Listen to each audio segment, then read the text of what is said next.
Poliisi ya Uganda etegeezezza nga bw'eyimirizza enkungaana z'ekibiina kya National Unity Platform ezitambula wonna mu ggwanga. Okusinziira ku kiwandiiko ekiteereddwako omukono Kasigazi Tumusiime, ono ng'agutaddeko ku lwa Ssaabaduumizi wa poliisi, ategeezezza nti tekiyimirizizza enkungaana za NUP gy'emivuyo egiyeetobeseemu ate n'okuva ku biragiro ebyo bye baba bakkaanyaako nga batandika okuba enkungaana zino. Bino we bijjidde mu kiseera kino nga NUP eri mu kumaliriza lukungaana lwe badde nalwo mu kibuga Arua.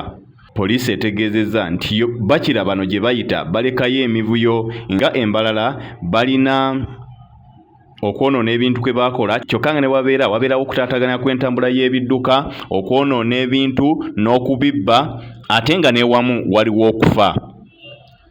Bano bategeezezza nti mu lukungaana olwali e Kasana Luweero waliyo okukuma omuliro mu bantu ate n'okwogera ebigambo ebyali byagala okuvunika gavumenti ennonde, ssaako okwogerera amafuukuule n'ebigambo ebikikinike eri obuntu bwa pulezidenti wa Uganda.